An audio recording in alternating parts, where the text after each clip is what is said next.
Imagine ler a Bíblia e entender quase tudo. Estudar a Bíblia pode parecer algo complicado, mas não é.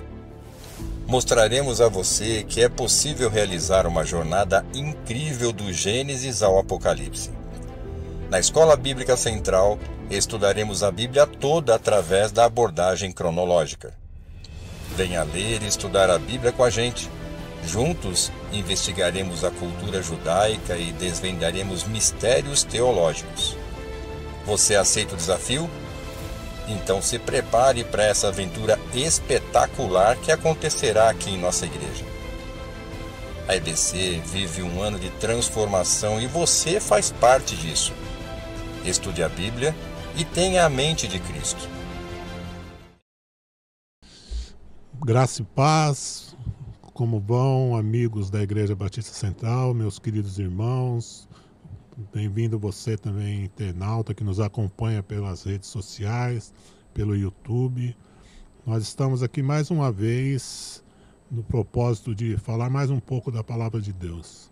E a nossa jornada bíblica hoje nos trouxe até 3 profetas: Oséias, Joel e Amós. E essa tarefa árdua eu vou dividir com meu amigo Valtão e com o Evaldo. E nós vamos falar um pouco desses 3 profetas, qual o significado, qual a relevância do que eles pregaram para nós como igreja hoje, e qual foi o contexto histórico em que eles viveram, e como isso nos afeta e como isso pode nos ajudar no entendimento e no crescimento da Palavra de Deus. Então essa é a nossa 27ª participação em podcast, é a nossa 27ª aula. Espero que você seja abençoada por tudo aquilo que aqui será tratado. Eu quero dar as boas-vindas para o irmão Valtão e que nós possamos juntos, Valtão, crescer aqui no entendimento e na prática da Palavra de Deus. Bem-vindo, Valtão. Paz do Senhor a todos. Vamos conversar um pouquinho. É ali, né? É ali. Vamos conversar um pouquinho sobre esses abençoados aí. Aquela brincadeira que eu fiz lá no começo da minha aula, né? Pelo menos quando a gente chegar lá e o cara falar prazer, eu sou Oséias, a gente não vai falar, cantei muito suas músicas, né? Nós vamos saber que tinha um livro na Bíblia chamado Oséias, né? Tinha um livro... Porque tá muito crente que nunca leu Oséias, então vamos ver aqui. É verdade. Nós vamos conversar um pouquinho e motivá-los, essencialmente motivá-los a se aprofundar na leitura da palavra e ler cada livro como um livro independente, mas todos interligados pelo Espírito Santo. Amém. É engraçado, o ministério profético, né? Esses profetas, no tempo deles, eles foram levados a levar ao povo uma mensagem radical. E cada um usou lá a sua tática, né? A sua forma de comunicação, analogia, né? A sua analogia, fez o seu sermão prático, como se diz, né? Então nós vimos Jeremias carregar o jugo sobre si, né, para alertar o povo de Israel. Nós vimos também Isaías, né? E Oséias é um caso à parte, um caso especial, né? De todos os modos que ele podia mostrar a infidelidade do povo para com Deus, ele foi logo casar com uma mulher infiel. E isso a pedido do Senhor, né? Não sei se foi um pedido. Acho que foi uma ordem. Foi uma ordem. Não foi, por favor, casa com uma mulher assim, não. Foi uma ordem. Não havia base para contestação. Não tinha chance de contestar. Mas, na verdade, e o mais importante aí, é a mensagem que Deus queria dar para nós a respeito disso. Muitos falam assim, ele casou com uma prostituta. Não casou com uma prostituta. Ele casou com uma adúltera. É diferente. E quando ele casou, ela tinha uma vida normal. Era uma vida comum, uma vida normal daquela época.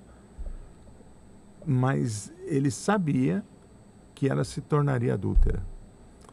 E é isso que Deus quis ensinar para o povo com essa situação quis ensinar uma coisa muito importante até para os nossos dias de hoje. Gomer representava Israel, que era a noiva. Representa a igreja, que é a noiva. E o Oséias era o esposo e representa Deus, representa Jesus nessa relação. E olha que interessante, Jesus olha para a igreja e sabe que a igreja vai se afastar. Mas mesmo assim, ele ama. Ele sabe que em algum tempo o homem tende a se afastar dele. Mas mesmo assim, ele está junto. O que só mostra a fidelidade de Deus, né? Primeiramente a fidelidade de Oséias como profeta, né? E na obediência à prática da palavra de Deus.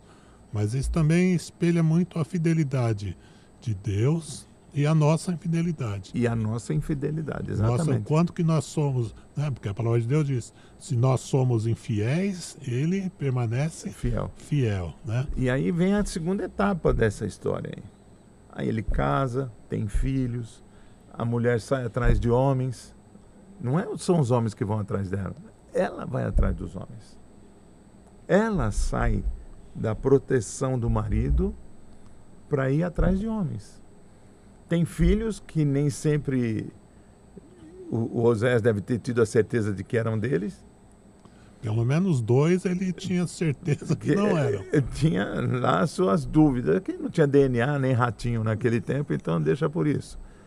Mas ele cuidava. E o mais interessante é que chega lá no capítulo 3, Deus fala para Oséias assim, sabe aquela mulher? Ela não só foi atrás, como o abandonou. Abandonou, foi embora. Né? Gente, isso é uma representação muito prática do que em muitos lugares, muitas pessoas passam por isso. Não quero mais saber de igreja. Não quero mais saber esse negócio de igreja. De Bíblia. Não, esse negócio de Bíblia, esses valores, essa proteção, eu não quero saber disso. Eu quero sair, eu quero seguir minha vida, eu quero ser feliz. Eu quero... alguém chega antes da pessoa ir embora e alerta a pessoa. E aí surge aquele Deus do nada a ver, né? Nada a ver. O Deus do nada a ver, você fala assim, pô, cara, você não acha que você está bebendo um pouquinho demais? Nada a ver. Você não acha que você devia ir na igreja domingo? Nada a ver. O Deus do nada a ver vai surgindo. Não, eu já li a Bíblia mais de 10 vezes. Você precisa ler. Essa Bíblia. Nada a ver. Nada a ver, nada a ver, nada a ver. Quando vai ver, está nadando no lamaçal. E ela estava assim. Eu fico pensando lá com a cabeça do Oséias naquela época, eu falo, bom, pelo menos já cumpriu o que Deus mandou, foi embora, vai embora, né? Minha parte de bom marido eu fiz. De bom marido eu fiz, agora foi embora, vai embora, vou achar outra mulher aqui. Mas Deus estava querendo mostrar uma coisa muito mais importante. Primeiro Deus, no capítulo 1, Deus fala, toma para si uma mulher. Não é? Isso, toma uma mulher. Aí no capítulo 3, o que ele fala? Toma de novo. Toma de novo, retoma, pega de novo. A mesma. Aí que eu acho que Oséias realmente teve que obedecer, porque todo mundo na região sabia quem era Oséias, quem era Gomer, o que ela tinha feito. E ele foi e trouxe a mulher de volta, mostrando o extremo amor que Deus tem pela igreja. Então, se você está se sentindo Gomer hoje, pode ficar tranquilo. Deus quer você de volta. Se você tem feito coisas que, como dizem por aí, que até Deus duvida, Deus não duvida porque Ele conhece. Exatamente. É isso? E lembrando, né, que Gomer não era uma prostituta.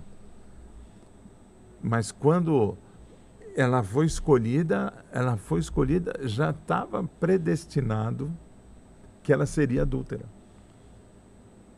é o que a gente cai lá para o começo da nossa história bíblica, né?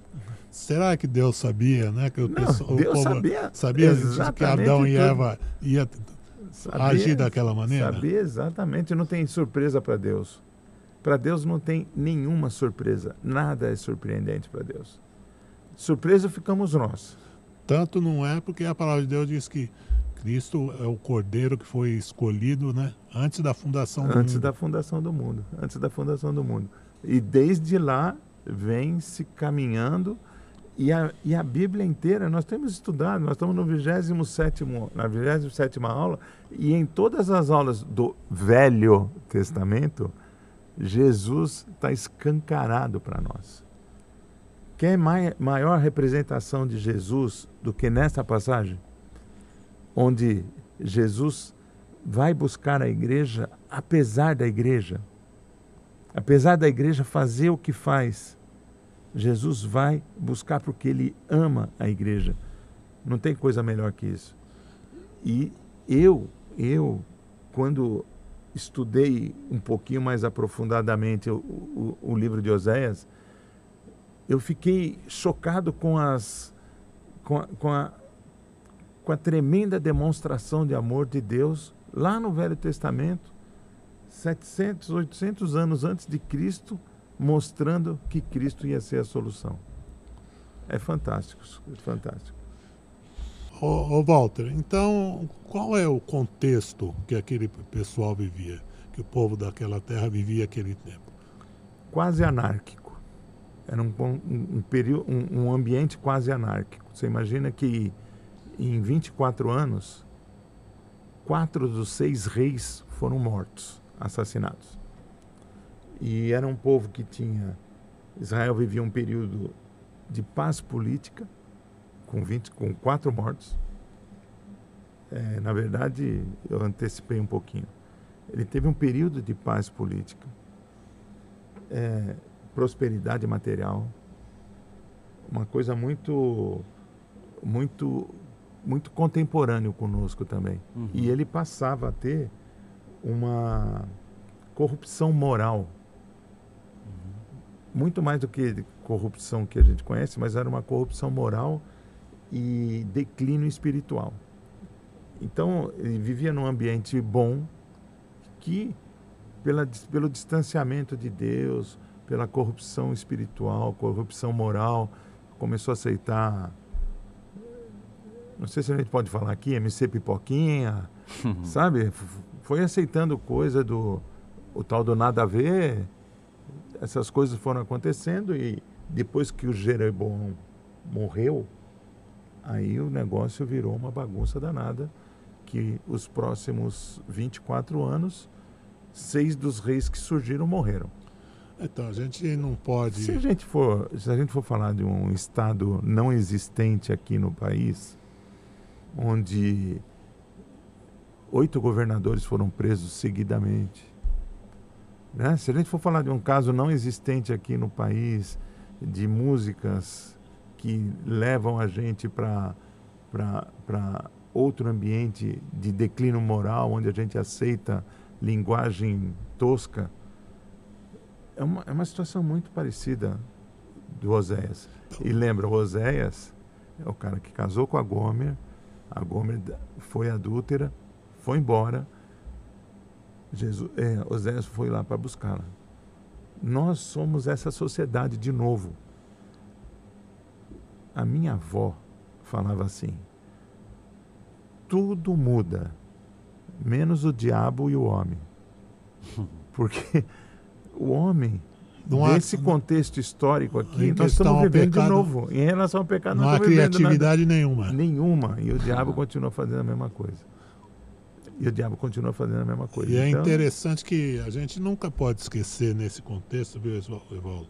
Estava escondidinho aí até agora, mas você vai falar. A gente nunca pode esquecer que o povo, né, que estava praticando tudo isso, não era um povo qualquer, era o povo de Deus, né? Era uma nação escolhida, era herança de Abraão, não é isso? Era o povo da promessa de Deus. Não, e ele está mostrando aqui que, apesar do povo, ele tem uma aliança. Apesar disso, ele ainda E mantém ele a sua mantém aliança. essa aliança. E essa aliança, em Cristo, ela está mais do que viva conosco. Uhum. Então, não importa o que você fez. E isso eu falo para nós e para quem está nos ouvindo. Não importa o que você fez. Pode contar com Jesus. Uhum. Jesus está aí para te ajudar. Tá para te ajudar, mas para você andar na linha. É claro. Tá certo, Evaldo? Sim, sem dúvida nenhuma, sem dúvida nenhuma. A gente até comentou nas aulas, né? Que nós não estávamos falando dos tempos atuais. São 700 anos antes de Cristo, aproximadamente. Que dá 2.700 anos de Exato, distância. 2.700 anos de distância. E o povo vivia naquela época, assim, um declínio muito grande, né? Na verdade, o que você considera bênção para a sua vida? Porque às vezes a gente se engana um pouquinho, né? Naquela época, Amós, por exemplo, só pegando um ganchinho, Vamos lá. ele era contemporâneo de Oséias. Então, profetizando para o Reino do Norte, então foi o que o Walter falou, declínio espiritual. Eles tinham outros templos no território de Israel de adoração há 170 anos já quando Oséias e Amós profetizaram, eles já tinham esses templos de adoração, 3 lugares para adoração de deuses diferentes. O que mostrava aqui, para eles, Deus não era suficiente. Deus não era suficiente. Inclusive se prostravam e falavam, olha, foram esses que nos tiraram do Egito. Eles lembravam do que tinha acontecido com eles, mas não reconheciam mais o Deus de Israel. Por quê? Porque viviam também num tempo de prosperidade material, uma paz aparente política. E quando Deus levanta os profetas e falam para eles, fora a questão da hipocrisia, né? Porque quando os profetas chegavam para falar, vocês têm uma aparência de religiosos, mas o que vocês estão fazendo é uma verdadeira farsa. Isso não é adorar a Deus. E vocês estão fora dos caminhos. E é muito interessante como o Senhor, mesmo num povo totalmente fora dos seus caminhos, ele levanta profetas para falar, olha, vocês são povo escolhido, se arrependam, voltem para o Senhor, né? Eu ainda tenho um plano com vocês, se arrependam, porque senão o dia vai chegar, o dia do Senhor vai chegar, né? Como ele fala, que você acha que vai comentar sobre isso também. Então é muito interessante, esse cenário que a gente vê naquela época, é um cenário muito parecido com o que a gente vê hoje, né? Opressão, declínio moral, declínio espiritual, a religiosidade, assim, a prosperidade, muito forte. a prosperidade, a má prosperidade que eu chamo, né? A má prosperidade. A má prosperidade, isso, que é a prosperidade puramente material, né? Sim, sim. Então a pessoa, Que em vez de atrair para Deus, afasta de Deus. porque Afasta dos caminhos do veja Senhor, assim, né? a gente, todos nós nós somos crentes já há algum tempo aqui nesse mundão aqui, né? Uhum. E a gente sabe que dependendo da bênção, o cara esquece o abençoador. Uhum. Vou contar a historinha rápida, mas tinha um empresário que participava de um grupo pequeno que a gente tinha, e esse cara se apegou com Deus e falou comigo, eu precisava conhecer mais de Deus. E naquela época eu era de outra igreja, e a gente tinha a escola bíblica às 9 horas da manhã. Ele chegava às 7 horas da manhã, e eu marcava com ele às 7 horas da manhã, para durante um tempo discipulá-lo. Uhum. E eu comecei a falar de Jesus, e ele é um cara que era muito abastado e tinha perdido tudo. Num domingo ele não veio. Eu achei estranho, liguei para ele. Ah não, Walter, já está tudo resolvido, eu não preciso mais, eu já me recuperei. Eu fiquei quase um ano indo aos domingos mais cedo para falar com ele. Ele ia lá num Fiatzinho e tal. Quando chegou a BMW de volta, foi embora. Não entendeu nada. Não entendeu nada. É essa falsa prosperidade que eu falo, que é um risco. Às vezes, a pessoa compra uma casa na praia e agora não dá mais tempo de vir na igreja. E é justamente isso que Joel, que Amós e no próprio livro de Oséias. Ele está falando, é com esse povo aí. É esse arrependimento. Aí, né? Então, Deus espera de nós um arrependimento verdadeiro. O que é um arrependimento verdadeiro? Olha, os profetas, praticamente, a gente vai falar, todos os profetas, eles chegaram com mensagem de arrependimento. Tinha a questão da condenação da idolatria, da injustiça social e tudo, mas todos falaram de arrependimento. E aí você começa a refletir, o que é o arrependimento verdadeiro? Porque se você olhar no Antigo e no Novo Testamento, nós vamos ver Jesus falando de arrependimento. Quando ele começou o ministério dele, primeiro João Batista falando, olha, é chegado o reino de Deus, vocês precisam se arrepender. Quando Jesus começou o ministério dele, ele falou, ó, é chegado o reino de Deus, vocês agora precisam se arrepender. E assim foi tratando. Lá em Atos dos Apóstolos, Pedro falando no seu discurso, ele falou, as pessoas ali atônitas ouvindo, ele falou, o que nós precisamos fazer agora? Vocês precisam se arrepender e crer no Evangelho. Então, o arrependimento, ele está junto com essa questão. E se você olhar, nós estávamos falando sobre a igreja de Laodiceia, quando Jesus falou para eles assim, olha, vocês estão falando assim, ó, eu adquiri riquezas, eu estou bem, eu estou legal, eu adquiri, eu fiz isso.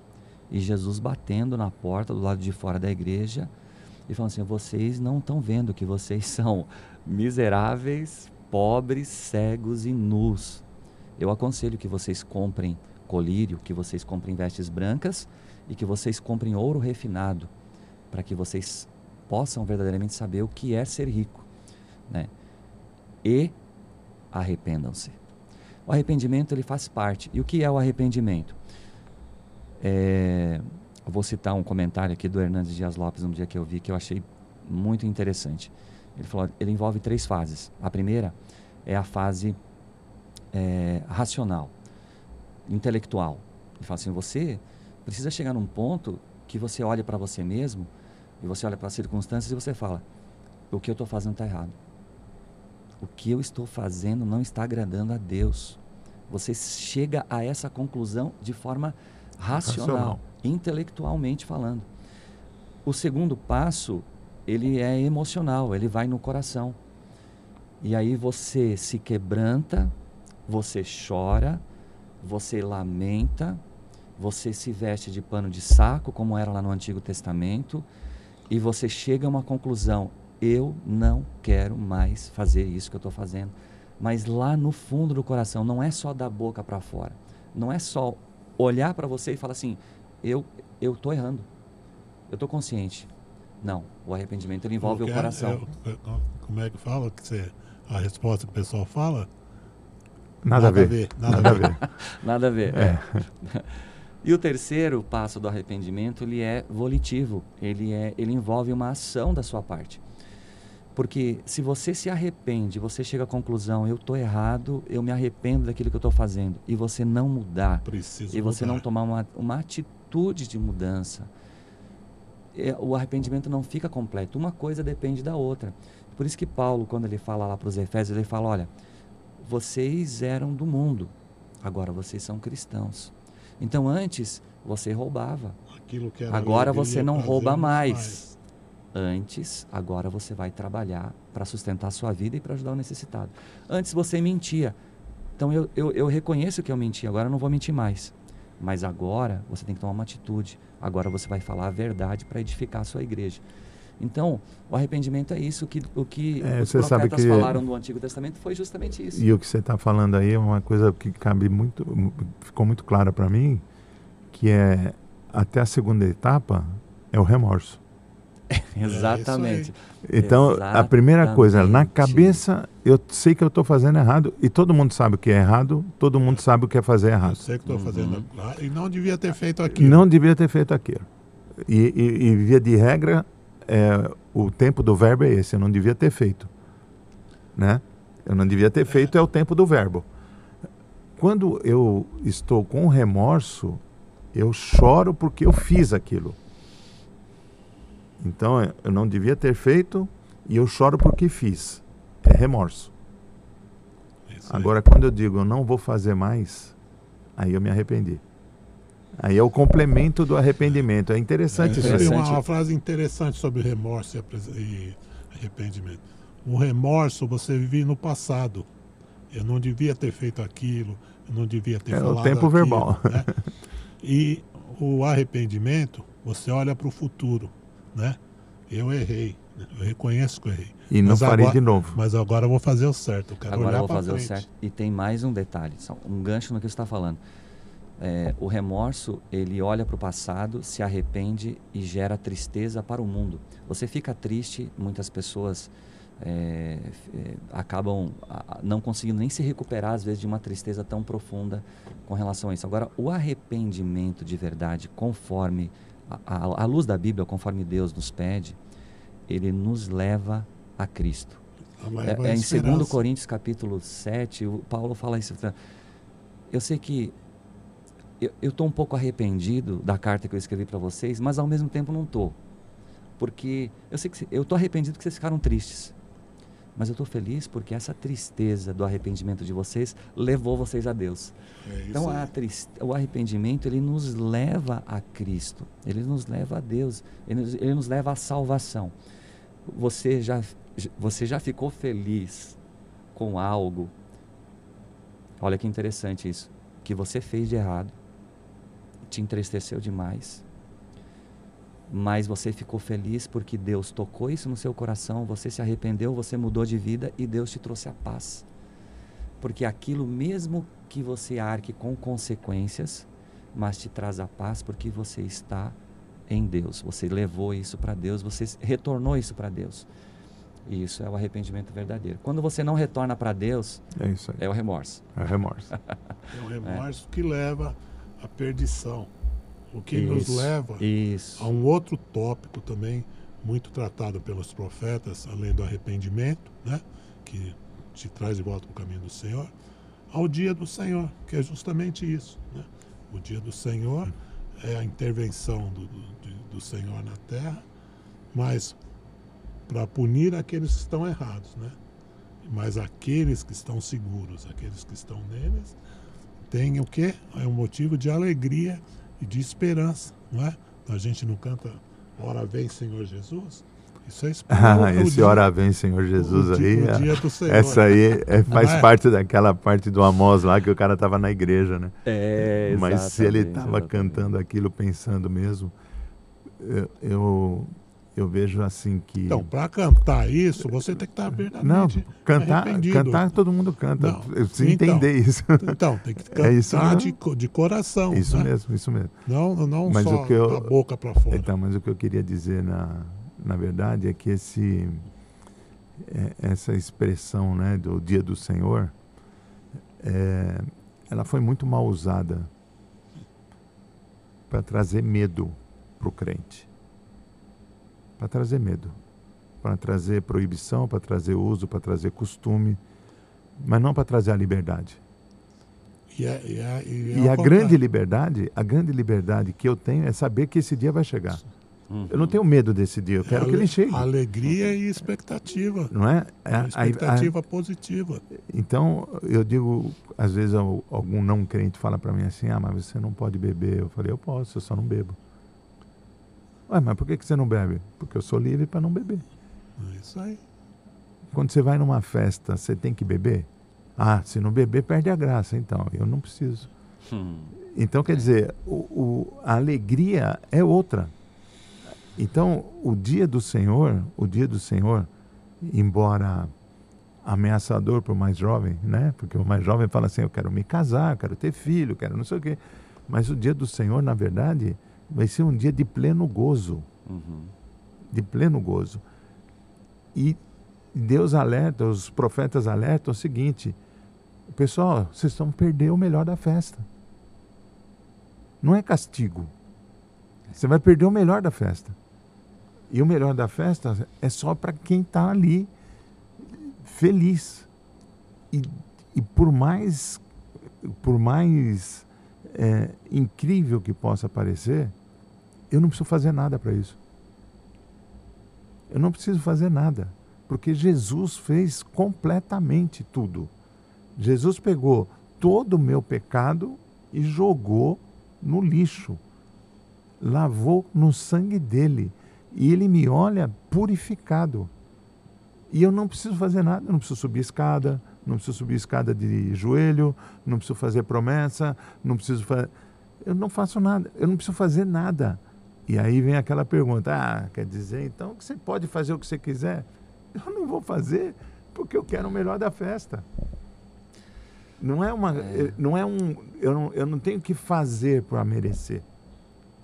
Essa é a diferença da graça. E a graça, gente, a graça é maravilhosa. Esses profetas não conheciam a graça. Esses profetas, eles estavam no tempo da lei. Mas Jesus olhou e falou assim, não dá. O Valtão não vai conseguir. Edivaldo não vai conseguir. Marcos não vai conseguir. Tem que ir Jesus lá. Exatamente. Tem que ir Jesus lá, porque senão esses caras vão perder o melhor da festa. E agora nós vamos participar desse melhor da festa, apesar de nós. Apesar dos nossos maus pensamentos. Apesar das nossas nossa má língua. Porque a gente é bonzinho entre nós aqui, nós somos bacana e tal, mas às vezes em casa a gente solta uma palavra mais dura para um filho, para a mulher, porque são nossos ali, e ali que a gente não tem um filtro. Você não usa a capa de santo. Não, e não tem um filtro que a intimidade permite. Mas Deus olha ali também. Então, não existe nada que eu tenha que fazer, que a cruz já não fez. Então aí quando as pessoas falam assim, mas então quer dizer que você pode beber? Pode.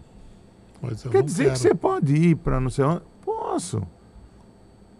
E aí a turma brinca lá no final desse monte de perguntas. Pode beber? Pode. Pode fazer isso? Pode. Pode fazer aquilo? Pode. E o que não pode? Você pode não entrar no céu. Mas aí é outra coisa. Na verdade, a gente pode todas as coisas, mas nem todas as coisas nos pertencem. Nos convém, né? Nos convém. Nem todas as coisas nos convêm, nem todas as coisas nos pertencem.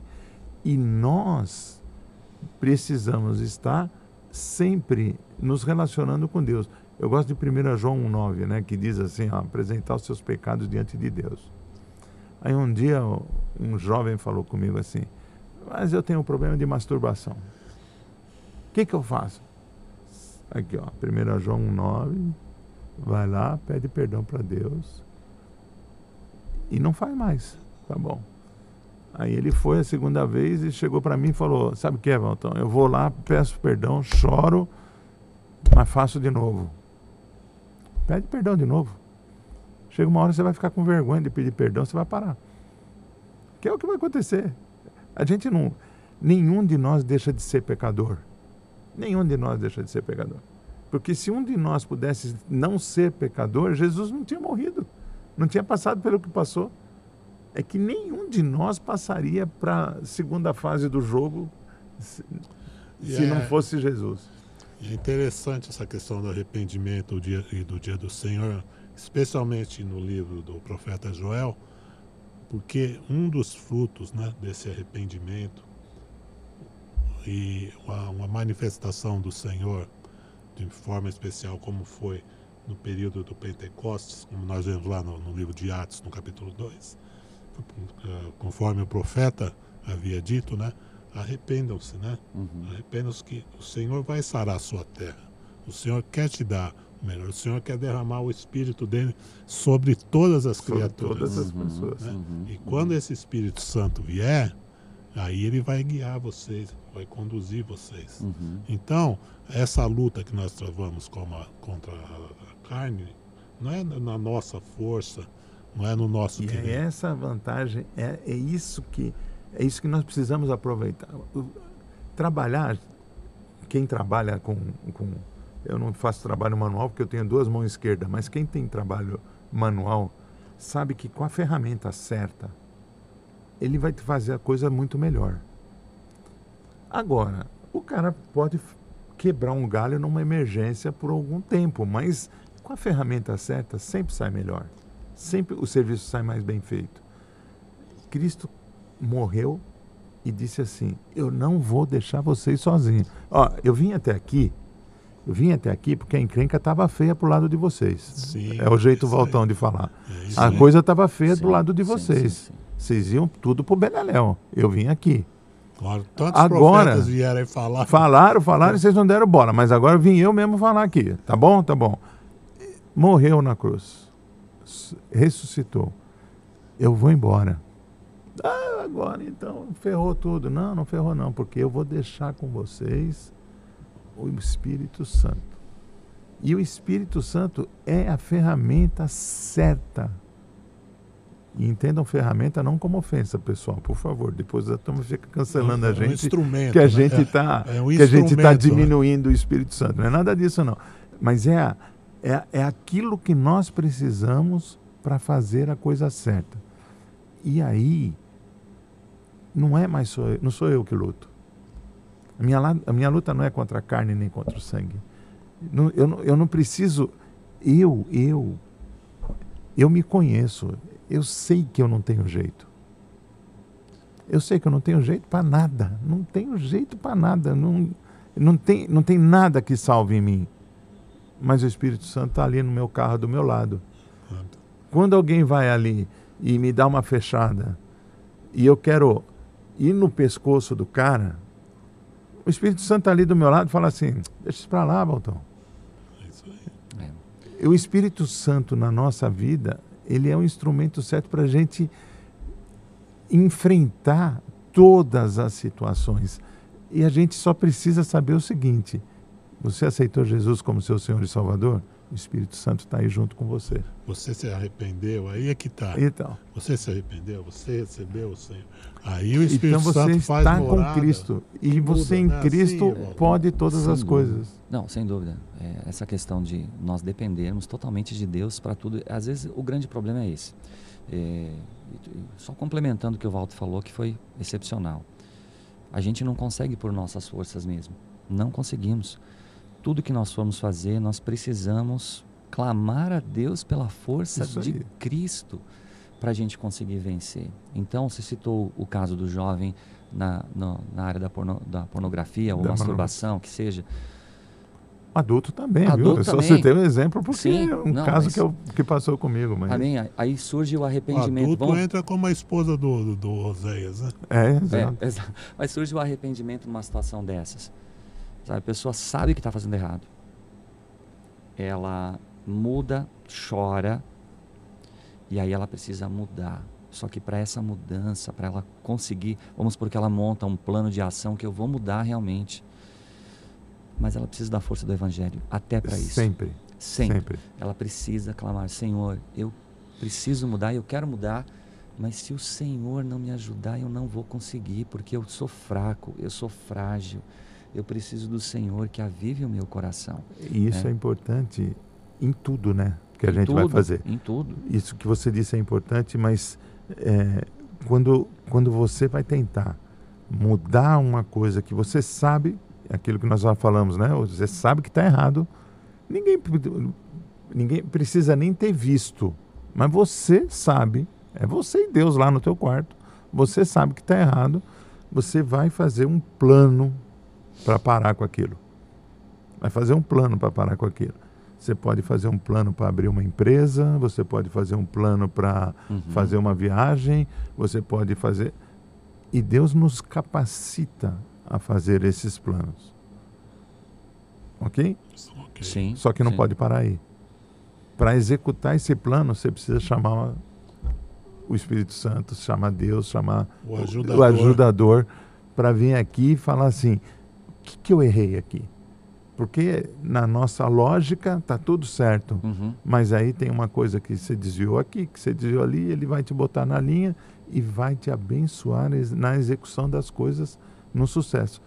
Quer seja num plano para você parar de fazer alguma coisa errada, quer seja num plano para você abrir a sua empresa, ou para você casar, E case, porque casar é bom. Casar é bom. Isso. E olha, aí só para complementar, sabe? Pra Eu tava pensando aqui, o Walter e Marcos e pessoal de casa, por que a gente não consegue muitas vezes concluir os nossos planos, o plano de ação? A gente está falando, nós precisamos da ajuda do Espírito Santo, é fato.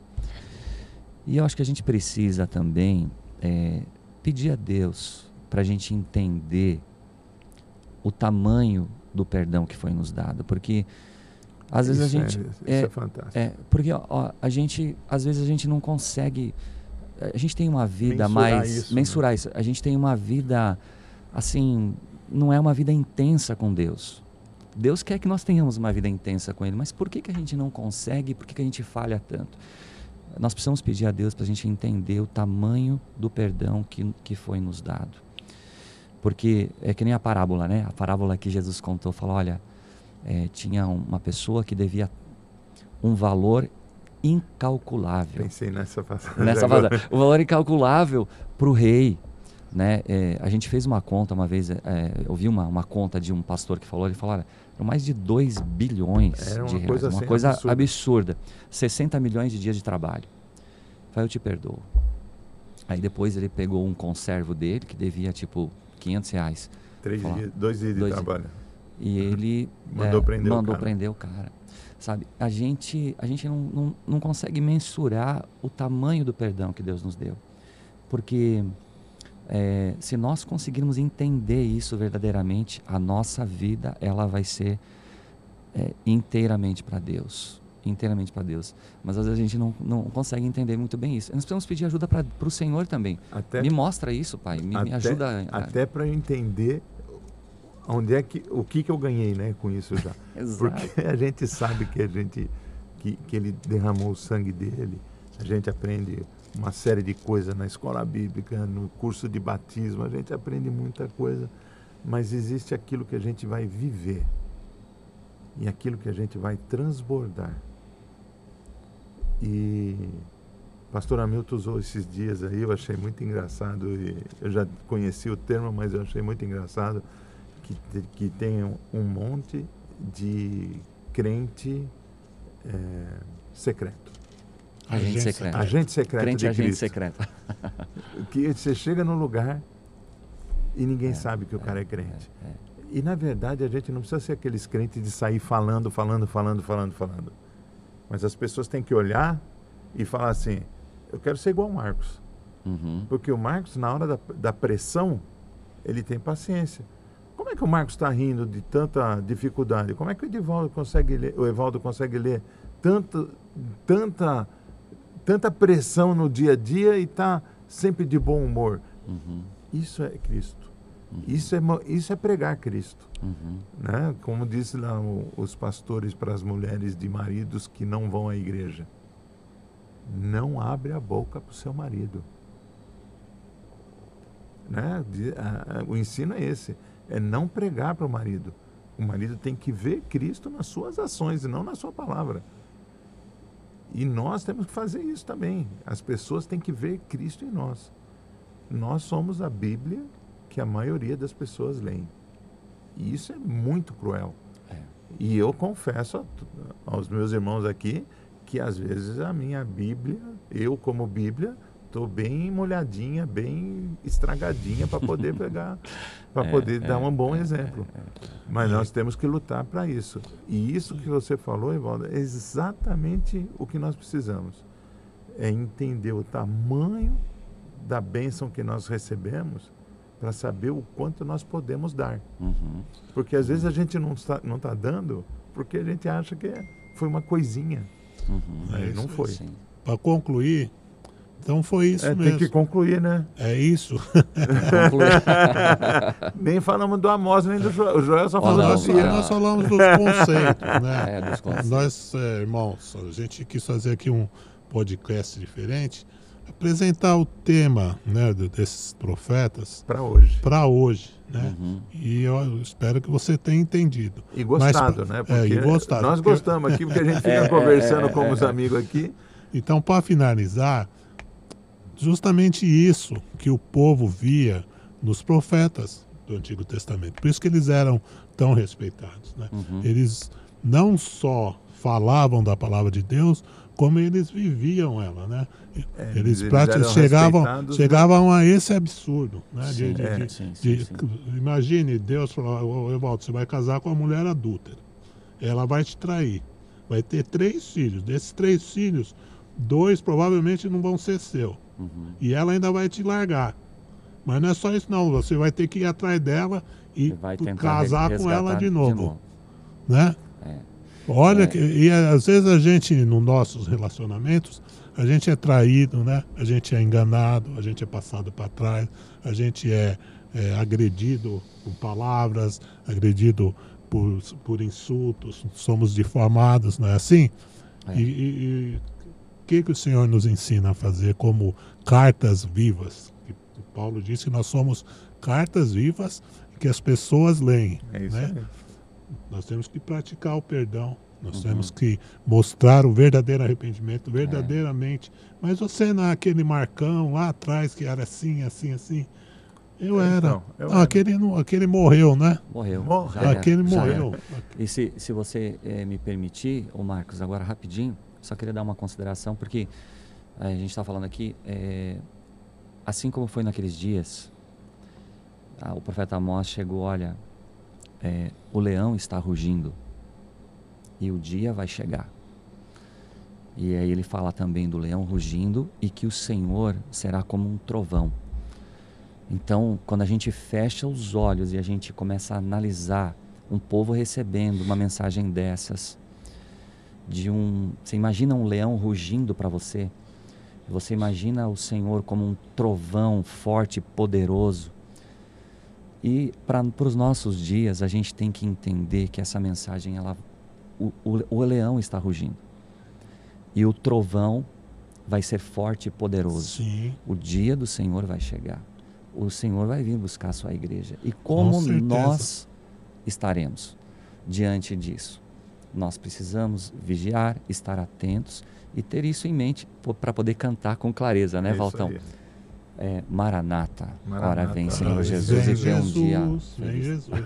Mas cantar de coração. Ainda bem que a gente fala melhor do que canta, viu, gente? Porque cantar nós somos bem ruinzinhos. Valtão, você quer fazer a sua consideração final para a gente encerrar? Já aproveita e se despede por nós aí do povo de Deus. Essa é a última participação nossa esse ano, né? E foi um prazer trabalhar com esses 2 homens de Deus aqui. Agradecer o Pedrão pela nossa força aí. E dizer que o que nós tentamos fazer é mostrar como leigos, porque nenhum aqui é pastor, nós não somos pastores. E às vezes o pessoal chama a gente de pastor na igreja, né? Mas nós não somos pastores. Não somos. Mas nós somos homens que tememos a Deus e que queremos estar à frente do trabalho com Deus. Nós temos a nossa vida secular, é corrida, não é fácil, mas o importante é que a gente tenha um tempo para ficar com Deus e para falar com Deus. E esse tempo de estudo que nós temos aqui foi muito prazeroso com vocês. Apesar de toda a nossa correria aí, né, pessoal? Pois é. É madrugada mandando coisa para lá e para cá, porque... É a hora que dá, né? É a hora que dá. Mas a gente tem muito prazer nisso. E esperamos que uma palavra, alguma coisa que a gente tenha falado possa ter alcançado o teu coração aí e trazer para você paz, sossego e a certeza de que Jesus é o Senhor, e tenha certeza absoluta, Ele voltará e voltará para nos buscar. Amém. Deus abençoe vocês. Amém.